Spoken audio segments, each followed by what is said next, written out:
distinción entre semántica, pragmática y sintaxis, ¿sí? No sé si se acuerdan. Sí, más o menos. Sí, eso igual no es tan relevante ahora, pero como para que se ubiquen. Decíamos que la pragmática tenía que ver con, digamos, el significado que tiene un término en cuanto al uso, ¿sí? El uso de un término.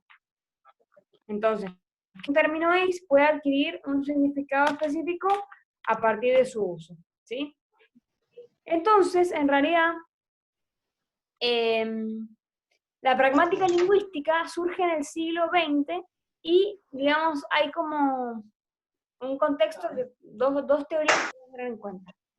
Por un lado, lo que es la teoría de la enunciación, que es del 60, y por otro, lo que es la teoría lingüística del significado de los enunciados, ¿sí? Que tiene que ver con ¿qué?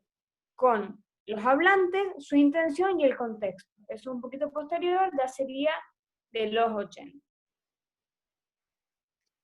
Esta idea pragmática lingüística, ¿por qué nosotros traemos a colación? Porque en realidad, primero que estamos viendo, como les digo siempre, la cuestión más contemporánea en torno a la comunicación, ¿sí? Estamos en textos actuales. Y si bien la pragmática es un poco anterior, hablando del siglo XX, es interesante para que podamos pensar algunas cosas que también hemos visto en el apunte, ¿sí? Y lo que me interesa que podamos hacer hincapié hoy es que tengamos la idea de que en realidad la pragmática lingüística se va a vincular con lo que es la filosofía del lenguaje, ¿sí? Como yo no pretendo que ustedes sean especialistas en filosofía del lenguaje, ni mucho menos, solamente me interesa que veamos alguna noción en torno al lenguaje, bueno, he traído a colación algunos filósofos destacados en esta disciplina que lo que se han ocupado es de tratar de profundizar y entender el lenguaje en sí mismo, ¿sí? Entonces, nos vamos a correr un poco de algunas nociones tradicionales para pasar a ver algunas cuestiones más específicas de autores puntuales, ¿sí? Como en realidad hay mucho material sobre esto, yo lo que he hecho es una pequeña selección breve. Ustedes saben que las clases siempre, como el tiempo es acotado, yo trato siempre de dar los tips más centrales, los núcleos principales, de manera tal de que ustedes tengan un panorama general y se puedan ubicar cuando se encuentren ante algún texto, ¿sí? Eso primero. Y segundo, como les digo, es pensar, bueno, tratar de entender el lenguaje a partir de ciertos paradigmas de filósofos que justamente se interesaron por tratar de entender el lenguaje. El primero que vamos a ver, que es uno que muchos me van a ver práctico, es Saussure, ¿sí? Ferdinand Saussure nació en Suiza en 1857, y si bien tiene muchas cosas que podríamos decir, porque en realidad ustedes saben que un pensador, ya sea lingüista, historiador, filósofo, nunca expone una sola idea, ¿sí? Normalmente tiene varios textos o etapas, entonces sus pensamientos siempre son amplios, e incluso hay maduración en los mismos pensadores. Bueno, podemos hacer textos más tempranos, textos más de la madurez, etc. ¿Sí? Una de las ideas que a mí me interesa destacar hoy es que podamos pensar que Saussure hace una distinción interesante entre lengua y habla, ¿sí? ¿Por qué? Porque para él, mientras el habla es algo individual, ¿sí? La lengua no es el lenguaje, sino que es un hecho social. Entonces, fíjense, es curioso porque nos está dando a pensar que yo puedo tener un nivel más subjetivo y un nivel más social o más global, ¿sí? Un nivel micro, que sería cómo yo hablo, y un nivel más macro, que sería la cuestión social. Hoy por hoy, por ejemplo, algo que está muy latente es el tema del lenguaje inclusivo, famoso, ¿sí? La E, que está actualmente en pugna, la RAE no la avala. Pero a ver, socialmente, para un determinado grupo específico, significa algo, me marca algo y se usa, ¿sí? O sea, esa E tiene que ver con la lengua. Ahora, dentro del aula, que es lo individual, bueno, uno puede estar o no estar de acuerdo, ¿sí? Entonces, ahí va a estar en cada uno si lo usa o no, ¿sí? Incluso, si la RAE lo avalara, también va a estar en cada uno si lo usa o no. Porque que la RAE avale el uso de la E, para mí no va a implicar que se cambie o que se deje definitivamente el masculino con la O, ¿sí? Entonces, vamos a tener la cuestión más colectiva, que también tiene que ver con el tema del feminismo y otras cuestiones que están hoy por hoy latentes, ¿sí? Están presentes. Pero por otro lado, bueno, cada uno va a elegir cómo hablar, ¿sí? Entonces, ¿qué es lo interesante en SOCER? Que tenemos esta idea, esta distinción. La lengua por un lado y el habla por otro, ¿sí? Insisto, ¿por qué es interesante pensarlo? Y porque nosotros por ahí lo pensamos en conjunto, ¿sí? Uno habla el lenguaje, ¿cuál es la lengua materna? Es la que habla, es como una concatenación y sinónimo de cosas. Bueno, pues SOCER se va a encargar de hacer esa separación o esa distinción entre lo individual y lo colectivo, ¿sí? Eso por un lado. Como segundo autor tenemos a el filósofo austríaco Wittgenstein, que se escribe con W, después igual se puede escribir, no hay problema, o les mando un texto, que nació en 1889, y Wittgenstein, bueno, tiene dos textos que son también interesantes en torno a esta cuestión lingüística. Por un lado, el Tratado Lógico-Filosófico, que es de 1921, donde ahí nos encontramos con dos tesis fundamentales. La primera, ¿cuál es? Va a decir Wittgenstein que el significado de una palabra es su uso en el lenguaje. Es decir, lo mismo que hemos hablado recién, el tema de la pragmática. Bueno, una palabra quiere significado según su uso, ¿sí? El significado de una palabra es su uso en el lenguaje. Entonces yo ahora digo UPD, y todos saben que hablamos del último primer día, ¿sí? Y así hay miles de ejemplos. ATR, bueno. Todo eso se ha dado por el uso. Entonces, ha adquirido una significación a partir del uso, ¿sí? Y la otra tesis interesante que va a decir Wittgenstein, que es una frase muy conocida, si quieren pueden indagar un poquito más, que es una frase que dice que de aquello que no se puede hablar, hay que callar. Entonces, fíjense, lo que está haciendo Wittgenstein es darle lugar a la cuestión del silencio. Bueno, no es que se pueda hablar de todo lo que yo quiera, hay cosas de las que no se pueden hablar. Y si yo no puedo hablar, es mejor que no diga nada, ¿sí? Esto lo podemos pensar también, por ejemplo, con el tema de la pandemia, que circula un montón de información falsa, o de que es una falsa pandemia, o de que es una cuestión inventada. Bueno, a ver, realmente nadie sabe cómo ha sido, cómo ha surgido. Pero entre decir una cosa que no tenga sentido, ve que sentiría, no, si esto no podemos hablar, mejor callar, ¿sí? ¿En qué sentido no se puede hablar? Y porque no tengo certeza de lo que estoy diciendo, eso es. Porque si es para hablar, yo podría hablar cualquier cosa. Pero la propuesta de Wittgenstein está en, si yo no puedo hablar de algo en el sentido que tenga certeza, me callo, ¿sí? Bastante implementable para cuestiones diplomáticas o políticas, ¿sí? Fíjense que ahora estamos en el mundo del discurso. Todo es discurso. Bueno, pero después, ¿qué? Los discursos vacíos no me sirven, ¿sí? O no deberían servirme porque en realidad no me están completando. El periodismo, me ponen acá, Sebastián. Claro, exactamente. A ver, estamos en una situación muy especial y muy particular en la que justamente da para todo. Da para opiniones divergentes, da para distintos modos de interpretarla, para estar a favor, estar en contra. Bueno, habría que ver entonces de qué podemos hablar y si no podemos hablar, deberíamos callar, ¿sí? Eso en el Tractatus, porque está escrito en latín. Un texto posterior, que es la primera edición en el 45 y la segunda entre 48 y 49, son las investigaciones filosóficas. En ese texto, lo que va a decir Wittgenstein es que, en realidad, el esquema interpretativo tradicional tiene que ser criticado.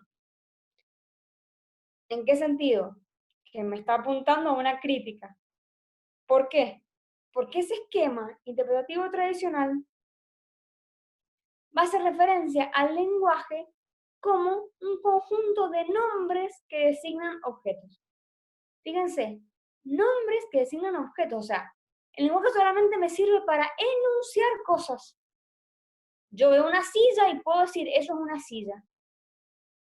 Bueno, lo que está apostando bien en este texto es decir, no, este esquema clásico no puede ser así, el lenguaje tiene que ir hacia un punto más amplio, ¿sí? Por eso hablamos de una crítica al esquema interpretativo tradicional, ¿sí? ¿Hasta ahí vamos bien?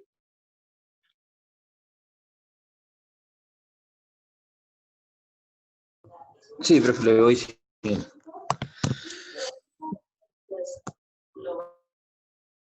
Un tercer autor que trabajamos es el inglés John Austin, ¿sí? Austin.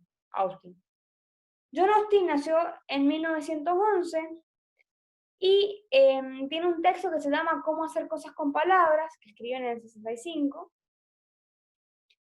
donde van a haber dos distinciones interesantes.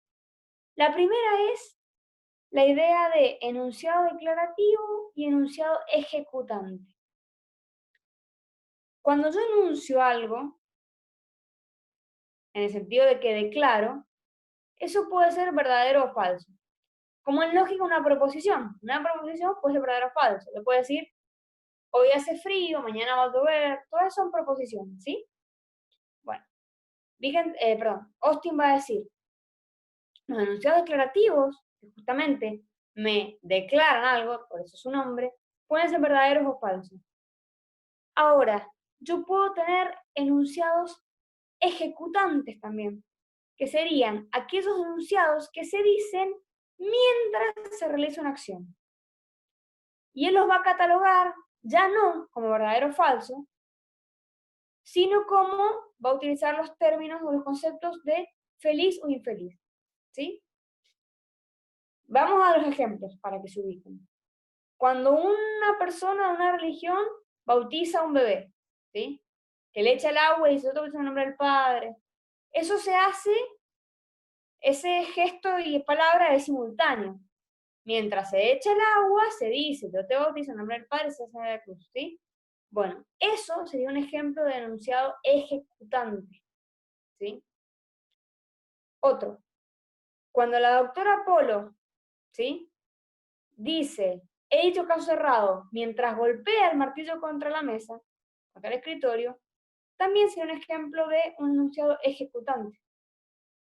¿Por qué? Porque está diciendo algo a la par que realiza una acción. ¿Sí? ¿Se entiende esto? ¿Se les ocurre algún otro ejemplo para que me digan? Cuando el árbitro marca un penal, que levanta la mano y va hacia el área, así. Bueno, perfecto. Y ahí que, o sea, no hay una parte explícita del lenguaje, pero sería el silbato, ¿cierto? Claro. No tengo mucho fútbol encima. Bueno. Bueno, en la hinchada también se puede ver eso, ¿sí? Mientras uno grita gol y es eufórico y sube los brazos y se abraza con la gente. Bueno, eso sería enunciado ejecutante, ¿sí? Entonces, por un lado tenemos los declarativos y por otro lado tenemos los ejecutantes. Una segunda distinción que hace Austin, que también tiene su punto de creatividad, él va a decir que hay tres tipos de actos, ¿sí? Por un lado tenemos lo que él llama el acto locucionario, ¿sí? Que tiene que ver con las palabras de acuerdo a cierto léxico en una gramática determinada. Tiene que ver con, por ahí, la semántica, la sintaxis. A ver, yo hablo según un idioma que tiene cierta estructura, por ejemplo, una oración miembro tiene sujeto y predicado, ¿sí? Entonces, bueno, yo hablo en función de eso. No digo perro correr afuera, digo el perro corre hacia afuera, ¿sí? Bueno, eso sería un acto locucionario, que tiene que ver con un léxico específico y una gramática específica. Como segunda distinción, él va a hablar de acto ilocucionario, con una I adelante. ¿Por qué? Porque para Austin, digamos, yo puedo decir algo, pero a eso que digo, digamos, ¿me hablan a mí? Ah, no, escucho re. ¿Ahí me escuchan?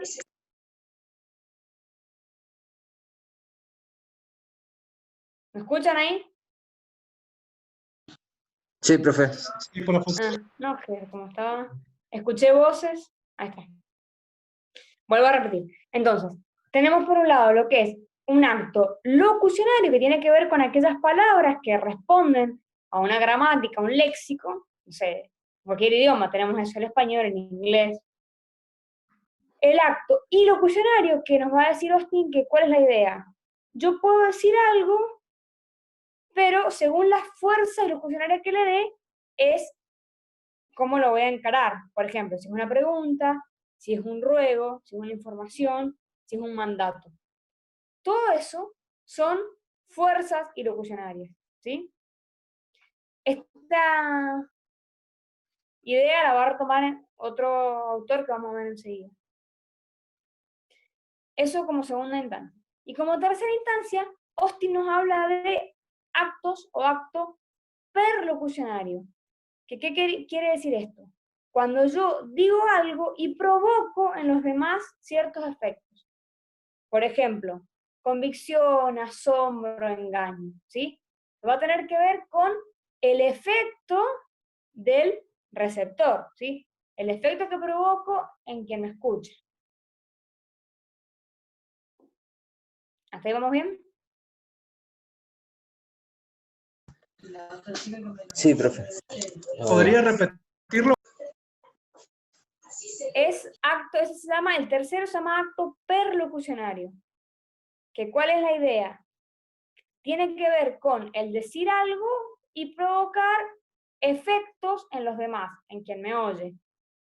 ¿Qué tipo de efectos? Puede ser convicción, puede ser asombro, puede ser engaño, ¿sí? Entonces, el primero tiene que ver con el léxico y la gramática que utilizo. El segundo tiene que ver con la fuerza que yo le pongo, si es pregunta, si es una orden, si es un ruego. Y el tercero tiene que ver con los efectos que generan el receptor, ¿sí? Bien. El otro filósofo que trabajamos es un estadounidense que se llama John Searle, que nació en 1932, fíjense, un poquito después de Austin, y de hecho estudió a Austin. Searle nos va a decir dos cosas, o bueno, va a decir varias, pero lo que yo quiero que ustedes se queden. Primero, va a hacer referencia a que aprender y dominar un lenguaje es aprender y a dominar reglas. Entonces, fíjense, está pensando el lenguaje como algo reglado, estructurado. No es así nomás. Para que esté la RAE. La RAE también me da como ciertos patrones de habla, de escritura, porque los lenguajes no surgen de un día para el otro, ¿sí? Entonces tienen su formalidad. Entonces, bueno, siguiendo esta idea, así como yo les dije recién, yo no digo perro correr afuera, sino que digo el perro corre hacia afuera. Eso es porque hay cierta gramática, cierta regla que respetar, ¿sí? Entonces, dominar un lenguaje es aprender y dominar reglas, ¿sí? Y la segunda idea que tiene Searle, es que, también siguiendo a Austin, porque les dije que lo había seguido bastante, lo había estudiado, es que él va a distinguir entre actos de habla. Entonces, así como en Austin tenemos distintas fuerzas ilocucionarias, bueno, Searle va a hablar de actos de habla. ¿Y cuáles son estos actos de habla? Searle va a decir, bueno, yo puedo decir, Juan fuma habitualmente. Puedo preguntar, ¿fuma Juan habitualmente? Puedo hacer una orden, Juan, fuma habitualmente. O puedo hacerlo a modo de deseo, ojalá Juan no fumara habitualmente. Entonces, la idea de estos actos de habla que nos propone Searle es pensar lo siguiente. Yo tengo un mismo contenido proposicional, en el sentido de que la idea ¿cuál es? Que Juan fume, ¿sí? Pero lo que me cambia es la fuerza ilocutiva, ¿sí? O sea, hay un mismo contenido, insisto, la idea que Juan fuma, pero hay distintas fuerzas ilocutivas. En el primer caso, si yo digo Juan fuma habitualmente, es una aseveración. Estoy afirmando que Juan fuma habitualmente. En el segundo caso, es una pregunta. En el tercer caso, o ejemplo, es una orden. Y en el cuarto caso es un deseo, ¿sí? Entonces, lo interesante de Searle también es que digamos, el meollo de la cuestión está puesto en que yo puedo tener un mismo contenido proposicional, una misma idea, pero distinta fuerza ilocutiva, ¿sí? Y a ver, la fuerza ilocutiva ¿de qué depende? Y de lo que yo quiera expresar. Si es una aseveración, si es pregunta, si es deseo, si es orden, ¿sí? Bien, ¿está entendido? Sí, profe. ¿Alguna pregunta? ¿Alguno que no se haya entendido? Esto es como un esquema. Insisto, recuerden que no estamos para ser especialistas en filosofía del lenguaje, pero sí es interesante aportar la mirada a esta cuestión más de la pragmática, que es contemporánea y que nos sirve para pensar, bueno, algunas cosas que perfectamente se pueden aplicar hoy por hoy, ¿sí?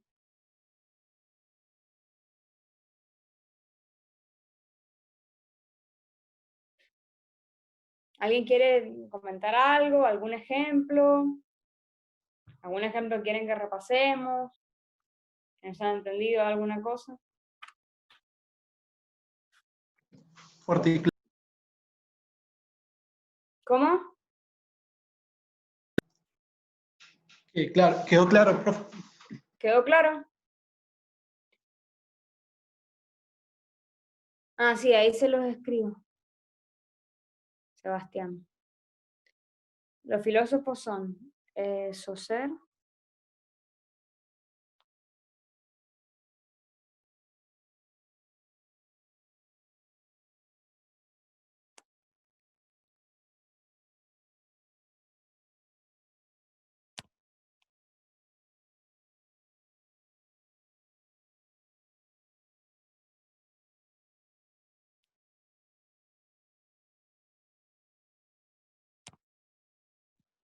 no, estoy escribiendo los nombres como pidieron, no se ha cortado, perdón. Ahí están los nombres de los filósofos.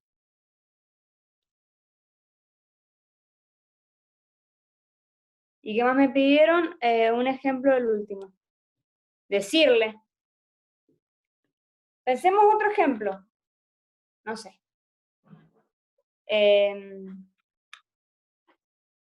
Fútbol, si les gusta el fútbol. Yo puedo decir Argentina tiene equipo como para ganar un mundial. ¿Eso qué sería? Una aseveración. Que yo estoy afirmando, eso es aseverar, afirmar, ¿sí? yo estoy afirmando que Argentina tiene un equipo para ganar el Mundial. Ahora, yo lo podría expresar a modo de interrogación. Yo podría decir, ¿Argentina tiene equipo para ganar un Mundial? Entonces ahí estamos con la misma idea, la idea de que Argentina tiene equipo para ganar el Mundial, pero ya no estoy afirmándolo, sino que estoy preguntándolo. También podría decir a modo de una orden. Argentina, ¿tenés equipo para ganar un Mundial? ¿Sí? Que es lo que pasa muchas veces cuando estamos viendo el Mundial y uno se siente bronca. Necesito los jugadores como si los jugadores pudieran escuchar. Sí, Entonces, eso lo acompaña de la autoridad. ahí hay como una orden, ¿sí? O al director técnico, que siempre es pobre, el que paga los insultos. Pero eso para que se ubiquen. O yo podría decir, la verdad que ojalá Argentina tuviera equipo para ganar un Mundial. Entonces, el contenido de esos 4 ejemplos es lo mismo. La idea de que Argentina efectivamente tiene, o la idea de que Argentina es capaz, digamos, de ganar un Mundial. Ahora, la diferencia está puesta en la fuerza ilocutiva que yo le doy. Porque no es lo mismo afirmarlo, que preguntarlo, que ordenarlo, que desearlo. ¿Sí? Esa es la idea en sí. Entonces, ahí es donde está, porque eso es lo que le da el matiz. Si yo hablara todo igual, Argentina tiene equipo para ganar un mundial, Argentina tiene equipo para ganar un mundial, o sea, por eso también signo de puntuación, porque todo eso me dan pautas, me dan justamente si es una pausa más larga o no. Si yo hablo todo igual, no se sabría si estoy contento, si estoy enojado, ¿sí? Bueno, la idea es esto. Por eso, el tono. Pero a ver, una pregunta también es con cierto tono. Cuando yo les digo, ¿entendieron, chicos? Estoy preguntándole, no estoy dando por obvio que entendieron. Y a ver, y espero una respuesta que puede ser sí, profe, o no, profe, mira, no me quedó claro tal cosa. ¿Entienden? Entonces, digamos, la clave está en pensar cuál es la fuerza ilocutiva que yo le quiero dar al contenido proposicional, ¿sí? Que insisto, puede ser cualquiera. Podríamos pasar el ejemplo que quieran, ¿sí? No sé, una pregunta en una clase, el tema de estudiar por un parcial, el tema de la pandemia, si quisieran, ya que estamos en tono.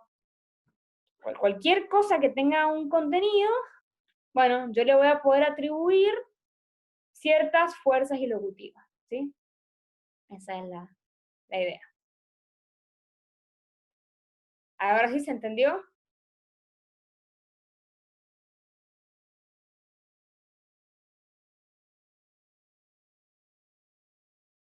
Los que habían preguntado que pedían otro ejemplo, ahora sí.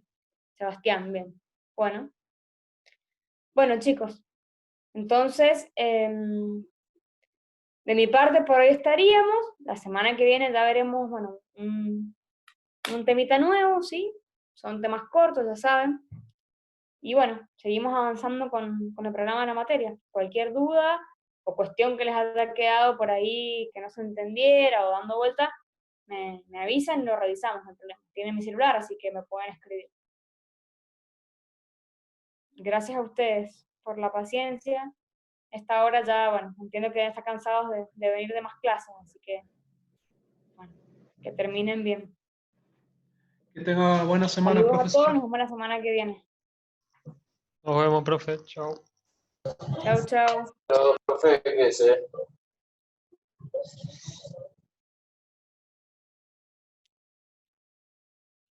Iván.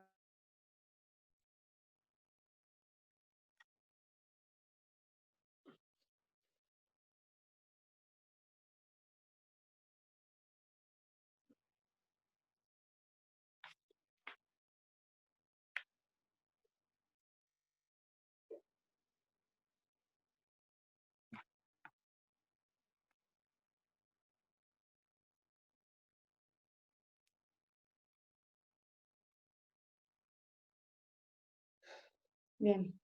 Miguel ya estaría.